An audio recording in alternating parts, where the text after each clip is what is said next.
So ఇప్పటివరకు పిఠాపురంలో ఉన్నటువంటి రాజకీయాలు ఒక ఎత్తు అయితే ఎప్పటి నుంచి ఒక ఎత్తు, సాక్షాత్తు పార్టీ అధ్యక్షుడే ఈ పిఠాపురంలో పోటీ చేయబోతున్నారు. సో అతని మీద ఇంచుమించుగా ఆపోజిట్లో వైఎస్ఆర్సీపీ పార్టీకి సంబంధించినటువంటి వంగా గీత విశ్వనాథ్ గారు అయితే ఉన్నారు. సో అంటే ఏదో ఒక సినిమాలో మీ వెనకాల ఏదో పవర్ ఉందమ్మా అని చెప్పేసి డైలాగ్ ఉంటుంది ఆయన సినిమాలోనే. కాకపోతే ఇప్పుడు ఆ మేడం ఎదురుకుండా ఉన్నటువంటి దాంట్లో ఒక పవర్ స్టార్ అయితే ఎదురుకుండా ఉన్నారు. అసలు ఆయన్ని ఎదిరించేటటువంటి పవర్ ఉమెన్గా అయితే విశ్వనాథ్ గారు ఉన్నారు. అసలు ఏ వ్యూహం ద్వారా మీరు పవర్ స్టార్ని ఎదుర్కోబోతున్నారు? అసలు నా వెనక జగన్ ఉన్నారు, నాతో మా క్యాడర్ ఉన్నారు, మా లీడర్స్ ఉన్నారు, నా తోడుగా మా కార్యకర్తలు ఉన్నారు. మేమంతా కలిసి ప్రజల దగ్గరికి వెళ్తాం. ప్రజల్లో కూడా ప్రజల యొక్క ఆదరణ లభిస్తుంది మాకు. ఎందుకు అంటే జగన్మోహన్ రెడ్డి గారు చేసిన కార్యక్రమాలు, చూపించిన మంచి పరిపాలనా విధానం, దీనికి అందరికీ జగన్ గారి మీద నమ్మకం వచ్చింది.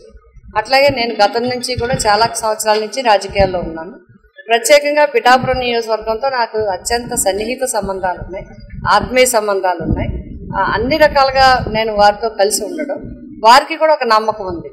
నాకు ప్రజల మీద ఎంత విశ్వాసం, నమ్మకం ఉందో నా మీద కూడా పిలిస్తే పలుకుతారు, ఏ పనైనా చేసి పెడతారు, మాకు అందరికీ అందుబాటులో ఉంటారు. అందుబాటులో ఉండే పార్టీ, మాకు నమ్మకమైన పార్టీ వైఎస్ఆర్సీపీ, అందుబాటులో ఉండే అభ్యర్థి వంగా గీత. ఈ రెండింటి వల్ల తప్పకుండా మేము గెలుస్తామనే సంపూర్ణ విశ్వాసం మాకుంది. ఖచ్చితంగా మేడం. ఎందుకంటే చాలా వరకు కొంతమంది స్థానికులు అడిగినప్పుడు కూడా ఇదే విషయం చెప్పారు. ఎందుకంటే ఆయన కనుక ఓటేస్తే డైరెక్ట్గా వెళ్ళి కలిసేటువంటి పరిస్థితి ఉండదు. ఒకవేళ మేడం గారు అయితే కనుక మేము డైరెక్ట్గా యాక్సెస్ అయ్యేటటువంటి పరిస్థితి ఉంటుందని. కాకపోతే ఇక్కడ ఉన్నటువంటి పరిస్థితులు చూస్తే ఎక్కువగా రైతులు ఎక్కువ మంది కనబడుతున్నారు.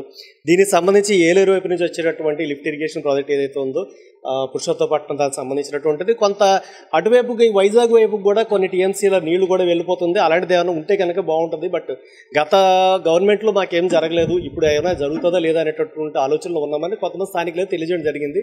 దాని మీద ఒకవేళ మీరు భవిష్యత్తులో ఒకవేళ ఇక్కడికి వస్తే కనుక ఏమైనా చర్య తీసుకునే పరిస్థితి ఏమైనా ఉందంటారా?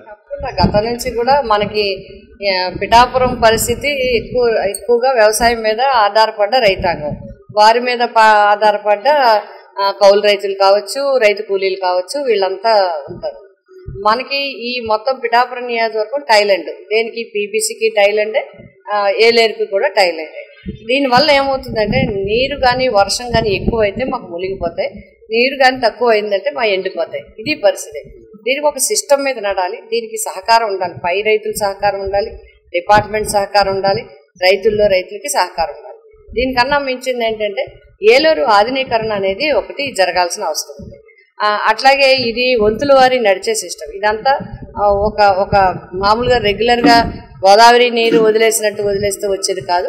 ఏలేరు 4 నియోజకవర్గాలకి పంచుకోవాల్సింది. కాబట్టి కొన్ని సమస్యలు ఉన్నాయి మనకి. నాయకుడు ఎందుకు ఇక్కడ తోడుండే నాయకుడు, వెన్నంటుండే నాయకుడు, అందుబాటులో ఉండే నాయకుడు కావాలి అంటే ఇక్కడ పరిస్థితి కొన్ని రకాల సమస్యలు ఉన్నాయి. ఒకటి ఎస్సీజెడ్ సమస్య కావచ్చు, లేదా మత్స్యకారుల సమస్య కావచ్చు, లేదా ఎక్కువగా రైతాంగం ఆధారపడే కావచ్చు. కాబట్టి ఈవేళ ప్రాజెక్ట్ ఉంది కదా అని నీరు వచ్చేది, నీరు ఒకవేళ సగం ప్రాజెక్టులో సగం నీరే అంటే ఇక్కడ నాయకుడు ఉండి వాళ్ళ రైతులు వెన్నంటూ ఉండి నడిపించుకు తీసుకెళ్తేనే పంట పండుతుంది. ఇలాంటి పరిస్థితుల్లో ఎవరైతే ఎమ్మెల్యేగా అవుతున్నారో, ఎవరైతే వాళ్ళ ప్రతినిధిగా ఎన్నుకోబడుతున్నారో వారు నిరంతరం వారికి తోడుగా ఉండే వ్యక్తులు కావాలనేది తప్పకుండా మా పిఠాపురం నియోజకవర్గ ప్రాంత ప్రజలు నేర్చుకుంటారు. ఏలేరు సమస్య మీద ఏవైతే ఉన్నాయో రాబోయే కాలంలో కూడా తప్పకుండా మా ముఖ్యమంత్రి గారితో సహకారంతో అవన్నీ పరిష్కరించడానికి మేము కూడా కృషి చేస్తాం. మేడం, అంటే యాక్చువల్గా మీరు ఇప్పటికి పిఠాపురానికి ప్రతిపాదించడంలో అంటే సామాజిక వర్గ సమీకరణలో భాగంగానే మీరు ఇటు వచ్చారా, లేకపోతే అభివృద్ధి గురించి అని చెప్పేసి మిమ్మల్ని ఇక్కడికి ప్రపోజ్ చేశారా? నేను జిల్లా పరిషత్ చైర్మన్గా రాజకీయాల్లో స్టూడెంట్గా వచ్చినప్పటి నుంచి నేను ఈ జిల్లాలోనే నా జీవితం అంకితం ఉంది, జీవిత అనుబంధం ఉంది. అట్లాగే జిల్లా పరిషత్ చైర్మన్గా నా జీవితం నేను మొత్తం జిల్లా పరిషత్ చైర్మన్గా వీళ్ళకి సేవలు అందించాను. తర్వాత రాజ్యసభ ఎంపీగా నేను సేవలు అందించాను, తర్వాత ఎమ్మెల్యేగా నేను సేవలు అందించాను, మళ్ళీ బీఆర్పీ నుంచి, అట్లాగే మొన్న వైఎస్ఆర్సీపీ నుంచి 2019లో 5 సంవత్సరాలు ఇప్పుడు కంప్లీట్ కాబోతుంది ఎంపీగా, లోక్సభ ఎంపీగా ఉన్నాను. అంటే నా అనుబంధం ఇక్కడే ఉంది. నేను పిఠాపురం నియోజకవర్గం ఎంచుకురాలేదు. పిఠాపురం నియోజకవర్గం నాతో అనుబంధం. పిఠాపురం నియోజకవర్గకి ప్రజలకి నేను ఒక ఇంటి బిడ్డ, ఆడబిడ్డ కింద లెక్క, ఇంటి బిడ్డ కింద లెక్క. ఆ అక్క అని పిలుస్తారు, అన్న అని, ఆ చెల్లి అని పిలుస్తారు, ఆ బిడ్డ రామ్మ అంటారు, చేయి పట్టుకుని లోపలికి తీసుకెళ్తారు, చేతిలో ఉంటే ప్రసాదం పెడతారు, ఉండుంటే వెంటనే బొట్టు పెడతారు, వెంటనే లోపలికి తీసుకెళ్తారు. చాలా కుటుంబాలు ఇందులో ఎవరినన్నా అడగండి, వాళ్ళకి పండగ వస్తే నాకు వాటా ఉంచుతారు. అక్కడ పుట్టింటికి చాలా గ్రామీణ ప్రాంతాల్లో ఏంటంటే అమ్మవారి సంబరం జరిగితే ఆడపిల్లల్ని పిలుస్తారు. చాలా ఇళ్లలో ఆ గ్రామాల్లో వంగా గీత గారు వస్తారు, మా ఆడపడుచు అని చెప్పి వాళ్ళ ఆడబిడ్డలకు పెట్టి ఒక చీర, గాజులు, పసుపు, కుంకుమ పెట్టేసి నా కోసం ఉంచుతారు చాలా గ్రామాల్లో. ఎందుకంటే నన్ను వాళ్ళ ఇంటి బిడ్డకని చూసుకుంటారు, నన్ను ఆ విధంగా ట్రీట్ చేస్తారు.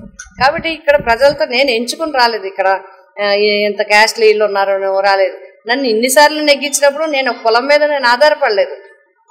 కాబట్టి అన్ని రకాల కులాలు, మీరు ఏ కులం అయితే ఇంటర్వ్యూ తీసుకోండి, అన్ని రకాల అన్ని కులాల వారు కానీ, అన్ని మతాల గారు కానీ, అన్ని వయసుల్లో కూడా, అన్ని వయసుల వారు కూడా వంగగీత అంటే వాళ్ళకి వెంటనే కనెక్ట్ అయిపోతుంది. అంటే వంగగీత గారు అంటే పిల్లలైనా సరే అంతే, పెద్దవాళ్ళైనా సరే అంతే, యువకులైనా సరే అంతే, ఆడవాళ్ళైనా అంతే, మగవాళ్ళైనా అంతే. అంటే నాకు అనుబంధం ఉంది. బట్ ఇక్కడికి వచ్చిన వాళ్ళు అది బైరీ చేసుకోవాలి, మనం ఎంచుకుని వచ్చామా, ఎలా వచ్చామని. నాకు ప్రజలతో అనుబంధం ఉంది కాబట్టి జగన్మోహన్ రెడ్డి గారు నాకు ఇక్కడ సీట్ ఇచ్చారు. బట్ మిగతా వాళ్ళు ఎలా వచ్చారనేది వాళ్ళే తెలుసుకోవాలి. Thank you madam. సో అదండి, అంటే ప్రజాభిమానమే మాకున్నటువంటి పెట్టుబడి. ఎంతమంది పవర్ స్టార్లు ఉన్నా నా వెనకాల ఉన్నటువంటి పవర్ మాత్రం జగన్మోహన్ రెడ్డి అని చెప్పేసి గీతా విశ్వనాథ్ గారు తెలియజేశారు. The Surya from TV5.